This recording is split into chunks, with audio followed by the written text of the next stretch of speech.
موهامو میبافم. تو خواب اذیت میشم. امروز خیلی خسته شدیم نه؟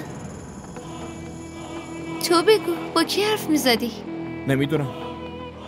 تو بگو. تو چت شده؟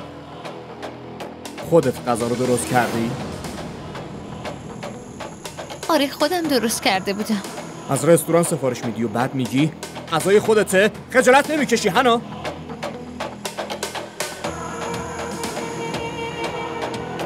اسی میخواستم بهت بگم ولی ترسیدم عصبانی بشی. قسم میخواستم خودم آشپزی کنم. واسه همین صاحب خانه مرخص کردم. دلم میخواست که همه چی رو خودم تنهایی درست کنم. ولی نمیدونم یهویی چی شد که حالم خیلی بد شد. سرم گیج میرفت، دستام سست شده بود، تو آشپزخونم خیلی گرم بود، ذهنم درست کار نمیکرد. ترسیدم غذاها رو خراب کنم. واسه همینم از بیرون سفارش دادم. میتونستی به هم بگی. ترسیدم از دستم عصبانی بشی.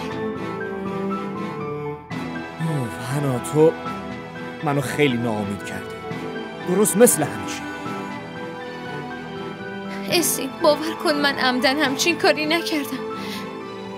من فقط میخواستم که جلوی دوستات شرمنده نشی. ساکت شو حنا، ساکت شو.